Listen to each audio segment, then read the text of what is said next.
समय कि बहुत गयो अब थोड़ो रहो और थोड़ो भी अब जाए, ऐसा ताल बजाओ नट के रंग में भंग न आए। अर्थात हमने अपने बहुत जीवन को तो बिता दिया, बहुत गयो, बालपन गया, युवापन गया, वार्धक्य आ गया, अब यह भी जाने वाला है। बहुत गयो अब थोड़ो रहो और थोड़ो भी अब जाए, इसलिए ऐसा ताल बजा, अर्थात मैं कुछ ऐसा काम कर जाऊं कि मेरा मानव तन सफल हो। नर तन कर फल विषय न भाई, स्वर्ग स्वल्प अंत दुखदाई। उनका उपयोग करना नहीं। यह विषय वासना तो पशु पक्षी अन्यत्र जीव भी प्राप्त करते हैं। पशु पक्षी कीट पतंगों को भी बाल बच्चे होते हैं। नरतन कर फल विषय न भाई, मात्र विषय वासना ही मानव तन का उद्देश्य नहीं है। यदि यही इतना उद्देश्य होता तो हमें और पशुओं में फर्क क्या था। पशुओं को भी प्राप्त है आहार निंदा भय मैथुन सामान्य में कुछ भी न राणा, ये सब में है। तो इस ख्याल से मेरे मन में यह भाव आया जो हो मैं बहुत बिता दिया अपना समय, बहुत गयो अब थोड़ो रहो। जो बेस्या ने गाया कि बहुत गयो तो हमको समझ में आया कि बेस्या कहते कि राजा साहब आपका बहुत समय तो बीत गया, अब थोड़ो रहो। श्रवण समीप भय उचित केसा, मनहु जरठ पने असुपदेशा। महाराज दशरथ जी के कान के पास के एक दो बाल उजले हो गए थे। राव स्वभाव मुकुर कर लीना, स्वभाव को उन्होंने ऐनक में देखा कि मेरे कान के पास बाल उजले हो गए हैं, तो उन्होंने कहा वो मनहु जरठ पने असुपदेशा, यह तो हमारे वार्धक्य का उपदेश दे रहा है, अब हमको छोड़ छाड़ करके जंगल जाना चाहिए। और ऐसा भी करना शुरू किए और हम लोगों के सारे बाल पक जाते हैं, फिर भी हम नहीं चेतते, खिजाब लगा कर सुनाते हैं। मैं विषयांतर हो रहा हूँ कि एक बार एक व्यक्ति एक रास्ते से जा रहा था, तब तक उसको रास्ते में एक आदमी और मिल गया, दोनों साथ चलने लगे। कहा कि अच्छा भाई हम लोग दोनों राहगीर एक साथी हो गए, मित्र हो गए, आप अपना परिचय तो बताइए, आप हैं कौन। कहा कि मैं यमदूत हूँ, मैं मरते वक्त आता हूँ और पकड़ कर ले जाता हूँ। कहा तब तो बड़ी अच्छी बात है, अब हम लोग दोनों मित्र हो गए, साथी हो गए, तो हम पर इतनी कृपा कीजिएगा कि आने के पहले हमको एक लेटर दे दीजिएगा ताकि हम अपना हिसाब किताब सब ठीक करके तैयार रहेंगे। कहा बहुत ठीक है, तो मैं तो निभाऊंगा। समय आया, पहुंच गया जमदूत। कहा चलिए। कौन? कहा वही आपका पुराना मित्र। कहा कि अरे आप बिना लेटर दिए एकाएक चले आए। कहा क्यों? लेटर तो मैंने दिया था, आपके बाल को मैंने काला कर दिया और उजला कर दिया, आप खिताब लगा करके अब उसको काला कर रहे हैं। आपके आँख की ज्योति को मैंने हरण कर लिया, आप चश्मा लगा कर उसको आगे बढ़ा रहे हैं, आपके कान के सब किया, तो बस कुर्की वारंटी करो। कहा कि अच्छा तो कम से कम आज भर हमको समय दे दो, हम कम से कम अपना हिस्सा। कहा कि अब एक सेकेंड भी समय नहीं दूंगा, बस चलिए। तो इस तरह से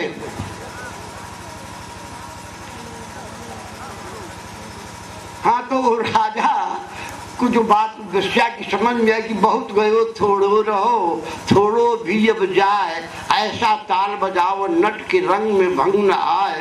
राजा ने कहा कि मैं इसी ख्याल से बेस्या के इस गाने को सुनकर मुझे ज्ञान हो गया कि वो कुछ नहीं है, अब भगवान। हाँ, वह अपने गले का हार निकाल करके बेस्या को इनाम दिया। लोगों ने पूछा भाई तुम क्यों इनाम दे रहे हो, तुम्हारा बाप तो इतना कंजूस है, किसी तरह से तुमको एक हार दिया था और वो भी तुम दे रहे हो, कौन सी खुशी है। कहा कि आज मेरे लिए बहुत अच्छा शकुन का दिन है। कहा क्या?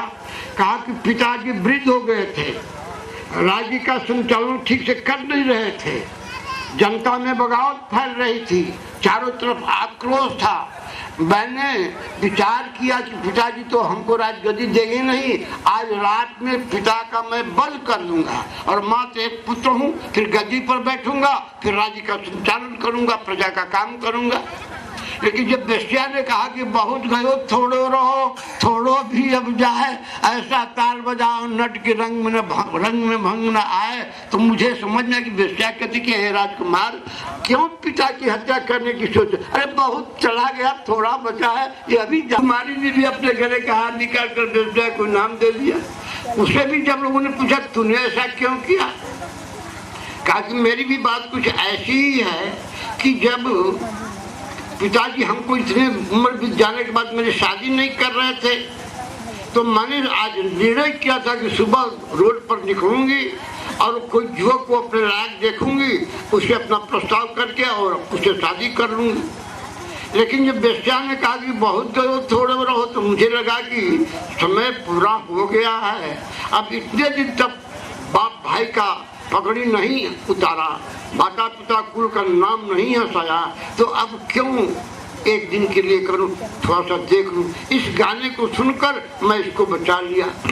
तब साधु जी से लोगों ने पूछा, महाराज साधु जी आपके पास तो एक कमरी थी, कमरियों क्यों इसको दान दे दिए? साधु को और वेश्या को दान देने की क्या मतलब? आपकी साधुओं की पूरी तो कमर ही होती है, तो कमर भी आपने उसको दान दिया। कहा कि मेरी भी वही हालत थी, मैं भी भगवान के भजन को छोड़ करके घर की तरफ जा रहा था, माया की तरफ मुड़ रहा था, जब इसने कहा कि बहुत गयो थोड़ो रहो। अरे साधु, तेरी तपस्या पूरी होने वाली थी, अब तुरंत ही तेरी तपस्या पूरी होने वाली थी और तू छोड़ करके घर लौट रहा है, तो मुझे बोध हुआ वो हो मैं बहुत गलत किया, फिर चलूं और तपस्या करूं, और इसलिए मैं खुश होकर के अपनी ठाकुर इसको दिया। तो इस तरह से गाना तो एक ही था, लेकिन जिसके जिसके अंदर जैसे भाव थे वैसा उस पर असर पड़ा। भगवान इंद्र के पास एक बार देवता, दानव, मानव तीनों ही एकत्र हुए और पूछे कि हे प्रभु, हम लोगों के कल्याण के लिए आपको एक ऐसा सूत्र दें, एक ऐसी बात कहें जिससे हम लोगों का कल्याण हो। महाराज ने केवल दो कह करके अंतर्धान हो गए। अब लोग समझे नहीं कि तो कुछ सत्संग सुनाए नहीं, केवल दो कहे। बाद में लोगों ने अपने अंदर झांका, हमें क्यों देवताओं ने सोचा कि भगवान ने दो कहा, इसका क्या माने? तो जब जो अपने अंदर देखता है तो अपने कमी को देखता है। देवताओं ने कहा कि हम तो देवता इंद्रिय लोलुप हैं, लगता है कि भगवान ने कहा कि ऐ देवता तुम अपने इंद्रियों का दमन करो, अर्थात दौड़ के द्वारा उन्होंने दमन का उपदेश दिया। राक्षसों ने समझा कि वो हो हम लोग बड़े निर्दयी हैं, हत्या करते रहते हैं, भगवान ने हम लोगों को दौड़ के द्वारा दया करो। मनुष्यों ने समझा कि हम लोग बड़े धन को संग्रहित करने वाले हैं, मनुष्य दाना इकट्ठा करके बचा कर रखता है, कंजूसी करता है, बहुत संचयी होता है, संचयी प्रवृत्ति का मानव होता है। तो मानव ने समझा कि हमें भगवान ने उपदेश दिया दो माने दान कर। अब दो एक ही रहा, लेकिन जिसकी जिसकी जैसी भावना थी वैसा वैसा लोगों ने उसका अर्थ समझा और उससे वैसा उनका कल्याण। ठीक उसी तरह हम लोग जब सत्संग में आते हैं, संतों के पास जब बैठते हैं, संत तो सबके हित की बात को कहता है, लेकिन जिनके अंदर जैसी भावना होती है, जैसी पात्रता होती है, उतना ही या वैसा ही ले पाते हैं। इसलिए लोगों ने कहा बार बार सत्संग करो, बार बार संतों की संगत में जाया करो, क्योंकि बहुत जन्मों के पाप, बहुत जन्मों के जो संस्कार हैं हमारे ऊपर पड़े हैं। धीरे धीरे अभ्यास करते करते करते करते संतों की शरण में जाते जाते जाते हमारा अंतःकरण शुद्ध होगा। इसीलिए नवधा भक्ति में गोस्वामी जी का प्रथम भगति संतन कर संगा। पहले हमारे लिए सबसे जरूरी है संतों की संगति। संत का मतलब कोई वेश नहीं, संत चरित्र होता है, चरित्र चाहिए। हम मन न रंगायो योगी कपड़ा, कपड़ा रंगाए और मन नहीं रंगा। मजा तो ये है कि हम बल्कि कपड़ा न रंगाए और मन रंगा हो। कबीर ने कहा कि मन रंगाने से ही काम होगा, कपड़ा रंगाने से काम नहीं होगा। तो इसीलिए हम लोगों के यहाँ महाराज जी बड़ी कृपा किए, दूर दूर देहातों में शहरों में जा जा करके लोगों को जगाया। लोग गाते हैं जागो जागो जागो जगाने वाले आ गए प्रेम का, जागो जागो प्रेमियों जगाने वाले आ गए। तो इस तरह से गुरु महाराज जी मोह निशा कह सो निहारा, देखें सपन अनेक प्रकारा। हम संसार के जीव मोह की रात्रि में जो सो रहे थे, घूम घूम कर लोगों में जागरण मंत्र दिया, जगाया। बड़ी कृपा उनकी हुई और उनके कृपा का ही ये फल है कि आपके यहाँ भी कुछ ऐसे लोग हुए जो अपने चरित्र को आगे बढ़ाए, और उन्हीं का एक प्रयास है जिस प्रयास के रूप यह सत्संग का कार्यक्रम चल रहा है। आजकल कहाँ सत्संगों का, आजकल नाच हो रहा है, वो भी भद्दे भद्दे गाने, भद्दे भद्दे रूप रंग। जब संतों की संगति करते हैं, जब सत्संग की प्राप्ति होती है, तब होता है। महात्माओं ने जोर जोर दे करके कहा, ऐ जीव, यदि तू अपना कल्याण चाहते हो, संतों शरण पया, संतों की शरण में आओ। जब तक तुम संत की शरण में नहीं आओ, ये आप दुनिया के लोग भी जानते हैं, जैसा करे संग वैसा चढ़े रंग। अब हम गंदे लोगों की संगत में रहेंगे तो हमको भी लोग गंदा ही समझेंगे। ये भी ऐसा ही आजमा हो। यदि गलत भी आदमी सत्संग में बैठा है, लगता है अच्छा आदमी। संग का बड़ा प्रभाव होता है। इसलिए गोस्वामी जी ने कहा, कुपथ निवार सुपंथ चलावा, गुण प्रगट ही अवगुण ही दुरावा। जो कुपथ से हटाकर अच्छे रास्ते पर चलाए, कुलम पवित्रम जननी कृतार्था, वसुंधरा पूर्णवती च तेना, अपार संवित सुख सागरेस्मिन् लीनम परे ब्रह्मणि यस्य चित्तः।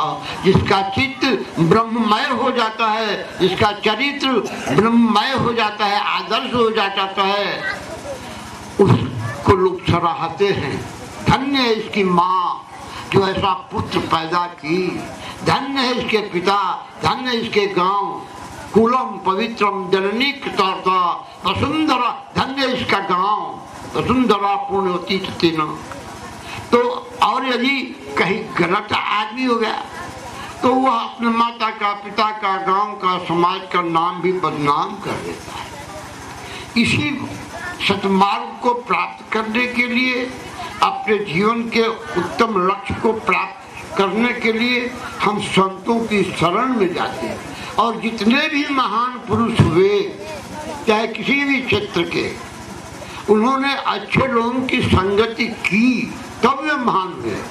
संसार का कोई ऐसा नहीं। इसीलिए गोस्वामी ने कहा कि बरु भरबास नरक महताता, दुष्ट संग जन दे विधाता।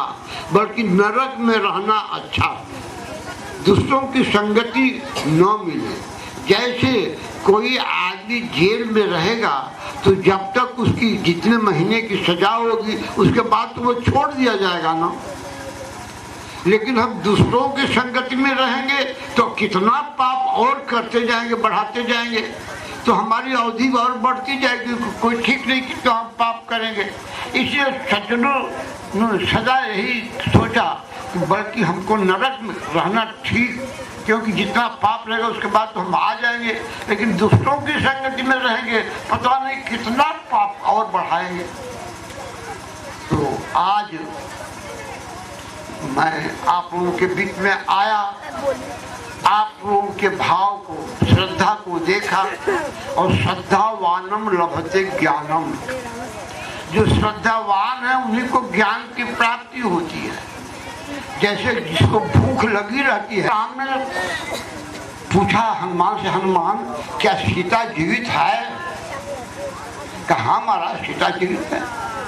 कहा हम पतिव्रता है, पति से हट करके पति के विरह में कैसे भी जीवित है, उसको तो मर जाना चाहिए था, हम तो दूर होते ही। कहा कि मर तो जाती, लेकिन नाम पाहरू, जैसे कोई आदमी घर से निकलना चाहता है और गेट पर बंदूक लेकर गेट में खड़ा है, अब कैसे निकले? तो नाम पार हुए, आप नाम का जप करती है, अब वो नाम पहाड़ू, नाम का पहरा दे रहा है, प्राण निकलना चाहती है लेकिन पहरेदार बैठा है। नाम पहाड़ू, दिवस नित्य, रात और दिन। उसी तरह हम लोगों के अंदर जो श्वास है, भीतर जाता है भीतर जावे, बाहर आवे, सदगुरु सुमिरन गुप्त बतावे, मन का भरम मिटाले, मनवा राम नाम गुण गाले। हम लोगों के अंदर श्वास भीतर जाता है बाहर आता है, हम लोग इसका कोई कीमत नहीं समझते हैं। श्वास श्वास से नाम जप, श्वास वृथा जन खोए, अरे ना जाने ये श्वास का आना होए न होए। इसलिए अभी से प्रयास करें। या सदग्रंथों के द्वारा लोगों को यह प्रेरणा दी गई है कि ऐसी नरतन का जो उद्देश्य है विषय वासना नहीं है। नर्तन कर फल विषय न भाई, स्वर्ग स्वर्ग अंत दुखदाई। इस तन का यदि कोई उद्देश्य है तो यही है कि हम भगवत प्राप्ति करें। साधन धाम मोक्ष कर द्वारा, पाए न जय परलोक सवारा। सो परत्र दुख पावहि, सिर धुनि धुनि पछताई। काल ही कर्म ही ईश्वर ही, मिथ्या दोष लगा। शरीर जब छूटेगा लगता है आदमी पछता, अब क्या, अब पछताए हो तो क्या, अब एक सांस और नहीं, अब कुछ नहीं बढ़ सकता है। जैसे मैंने सुना कि वो छाती था और कहा कि महाराज हमको अंत में आप समय दीजिएगा, तो उन्होंने कहा कि ठीक है मैं तुम्हारे समय दूंगा। तो बाल पक गया, आँख की ज्योति चली गई, सब कुछ हो गया, फिर भी वो माया में लपटा रहा। जब माया कहा चलो, काले तू कैसी मित्रता निभा रहे हो, पहले हमको टाइम नहीं दिया, काले तुम्हारे सोना समीप ध्यान नहीं दिया तो मैं जबरदस्ती अब तुमको ले चल रहा हूँ। तो उस तरह हम पछताए न, समय रहते जग जाए। इसीलिए सत्संग को चेतना की घंटी संतों ने कही। सत्संग हमको चेतना की घंटी बजाए, जगह जागो, कितने सुनो, जागो जागो जागो जगाने वाले आ गए। संत मोह निशा का सो निहारा, देखे सपन अनेक प्रकारा। हम जीव मोह की रात्रि में जो सो रहे हैं, संत आकर के जागरण मंत्र देते हैं, जागरण का स्वर सुना करके संदेश दे करके जगाते हैं। फिर भी हम यदि नहीं जगे तो संतों का इसमें क्या दोष? संत का जो काम है वो कर रहे हैं। आप सब इतने देर से, करीब 5 बजे से ही जुलूस से लेकर कीर्तन और सत्संग तक बैठे रहे, काफी समय हुआ। महाराज जी तो कहते थे कि 3 घंटा जो सिनेमा होता है उसमें भी लोग बोर हो जाते हैं, जो कि मनोरंजन का विषय होता है, वो अभी सिनेमा 3 घंटों से अधिक नहीं चलता।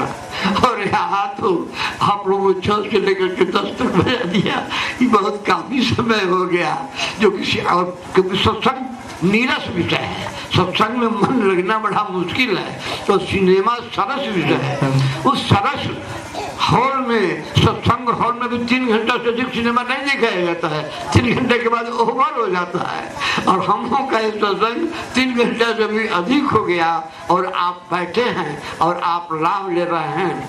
मैं प्रभु से प्रार्थना करता हूँ इस का जो प्रतिफल है, इस सत्संग में आने का, आपके तन को यहाँ रखने का, आपका मन यहाँ लगाने का, तो यह हो कि आपका पारिवारिक जीवन, आपका सामाजिक जीवन, आपका पारलौकिक जीवन मंगलमय हो, आनंदमय हो, सुखमय हो। इसी कामना के साथ आज अभी मैं वाणी को विराम देता हूँ। ओम पूर्णमदः पूर्णमिदं पूर्णात् पूर्णमुदच्यते पूर्णस्य पूर्णमादाय पूर्णमेवावशिष्यते। बोल जयकारा, बोल यारो सद्गुरु भगवान की, रामचंद्र की, वृंदावन बिहारी लाल की, पवन सुत हनुमान की, श्री सद्गुरु भगवान की। हर हर महादेव।